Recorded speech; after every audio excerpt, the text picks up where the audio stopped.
my name is Colleen Wilhide, and today I'm excited to walk you through our latest no-code AI apps offering multi-class support. So now you can build AI apps off of your deployed multi-class projects. Our project today is focused on what the outcome will be for an animal at a shelter. So there are 5 possible outcomes to choose from, including adopted, transferred to another facility, returned to its owner, etc. And each row in the dataset used to make this model represents one animal with an outcome that already occurred. So let's go ahead and get started. I'm going to go up here to this top level navigation and hit applications. I want to use our predictor template today. So I'm going to hit use template, and I'm going to go ahead and give this a name. All right. So I could add a description, but I think I'm going to do that later. And then I'm also going to keep my access level for invited users only. But I do have this option here if I wanted to share it with anyone outside of my network. But if I need to do that, I can also set that later. So now I'm going to go select my data source. So I'm going to use this deployment here and hit create. All right. So now we're going to sign in and authorize. All right, cool. So here we are on the editing or build mode of our application. So clicking into the all rows component here. So again, within this edit view is where we are setting this up for our end consumer, whether that be ourselves or someone else. But I'm going to click into the component, and you can see here in the features that actually we have this outcome type predicted class that we can add if we want, or we can remove it within our all rows view. So when we start to actually generate predictions, we're going to see this as an option. So I'll show you what I mean. Let's hit save, and we're going to hit save again or publish. And now we're going to hit go to app. So we can see here that we've switched to the consumer view. And while we don't have any predictions yet, we can see that we do have this predicted class here in our view. So I'm going to go ahead and choose my prediction data set. All right, and we'll just give this a moment.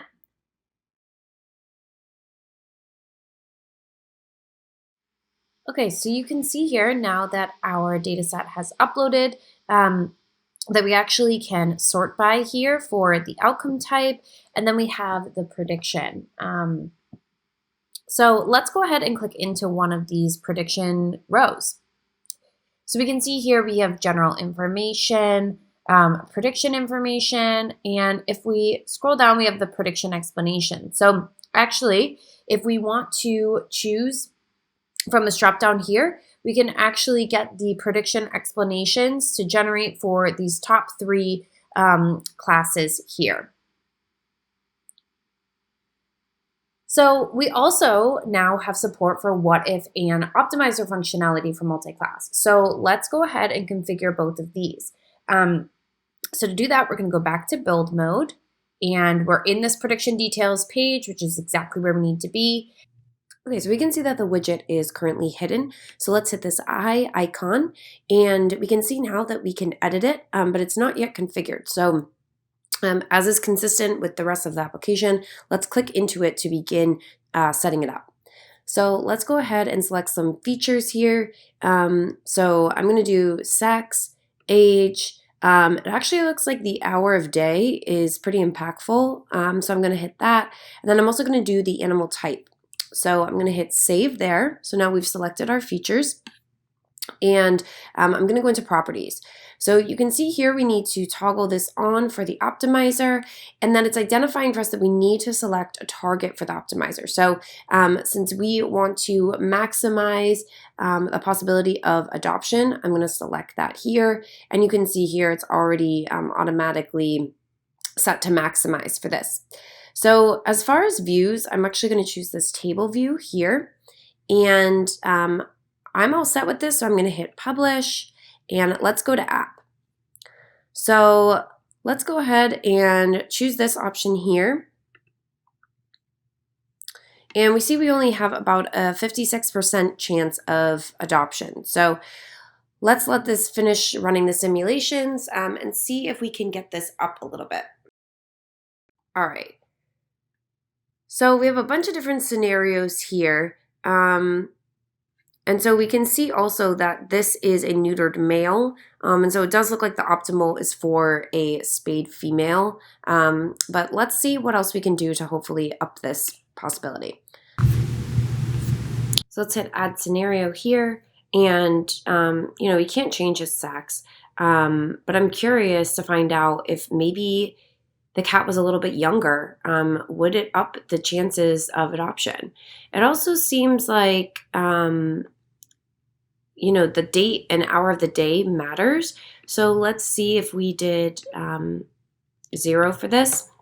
And then I'm going to keep the animal type the same. So add scenario. And so we can see that we have a ton of different prediction outcomes. I'm going to hide all the others. So when we do that, it only shows us the optimal, the actual, and then the one that we just manually created. So actually, it looks like by, updating the date time to 0, and then the age upon outcome, it does look like if the cat was a little bit younger, so down to 2 months versus 4 months, that his chances of being adopted are a lot higher.